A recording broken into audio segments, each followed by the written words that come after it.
Kung ikaw ay nag-aaral pala estudyante, hanggang saan ang kaya mong gawin para ikaw ay makatapos ng pag-aaral? Gagawin ko po lahat. Patulog ng maaga, syempre, kasi papasok ako ng kinabukasan eh. Mga projects, ipapasa mo on time, mga assignments. Kapag ginulang ng pambaon, magbabanat ng buto. Oo, So, ginipit boss, bawasan mo yan. Naku, makakailang kilo pa yan, maibibenta mo ng mahal yan. May hinahanap akong isang estudyante na sa murang edad ay natutunan ng magsumikap para maitaguyod ang kanyang mga pangarap. Tara, kilalanin natin siya. Hello, Oscar!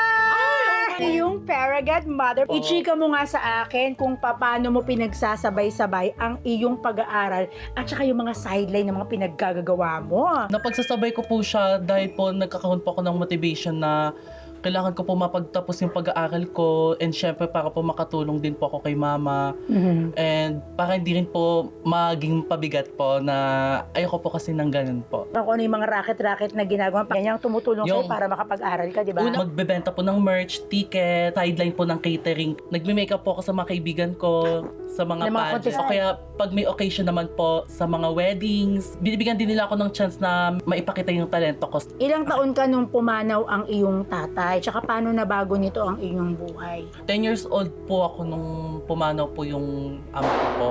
Siyempre po, siya po yung nagtataguyod sa pamilya din po namin that time.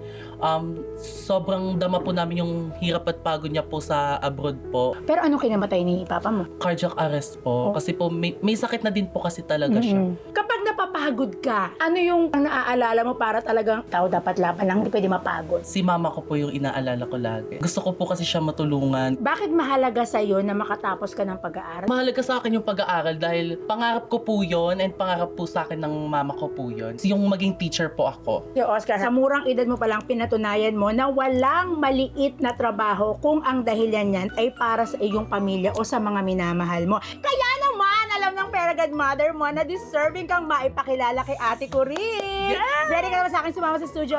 Yes! Let's go! Paragat Mother, yoo-hoo! Where are you? Ate Corinne! Kasama ko si Oscar. Nakita ko yan sa may bandang Pinyahan, tapasok sa kanyang night school. Alam mo, Magandang umaga po, Ate Corinne. oo, uso talaga yan. May bigote, pero meron ding pilik mata. At may check ay, di ba? Oo, di ba? So, hindi ka na umaasa sa mga kapatid mo, nanay mo. Ano po, minsan naman po pag wala akong racket, syempre po, sa kanila pa din po ako nakadepende. Ah, ganon. Okay. Ano naman ang mga racket mo? Isa-isahin mo nga. Pag meron po ako dati po, nag-on-call po sa akin, PBL po, mga PBL, nagbebenta po kami ng merch, tas tickets po for the games. Tapos, kumakanta din po ako, Aba! and nagme-makeup po. Ayun. Nag-makeup ka rin sa iba. Yes po. Aba, pwede rin palang makuha ito, ano? Pero sa lahat ng pagraraket mong yan, ano talaga yung pangarap mong maging? Pangarap ko po maging, makapagtapos po ako ng pagkaaral, tapos ma-pursue ko po yung pagiging teacher ko po. Teacher. Oh, marangay. Correct. Okay, so, hindi ba tayo magpapa-XP ng kanta? Oh. Pa-experience! Pa-experience naman daw, Oscar! Alam mo ba kanta? Sige po. Oh, isang linya lang, dalawang linya lang. Sige nga. Kaparin ang hanap ng pusong ligaw. Ikaw ang patutunguhan at pupuntahan. Ay! Babaihan ang boses, Ate Corinne! teleserye yun ah. Yes, ang boses. O, dahil dyan meron kang 5K for you. Thank you po! O, diba? Galing. Alam mo, natutuwa ako sa mga batang may diskarte. Tama.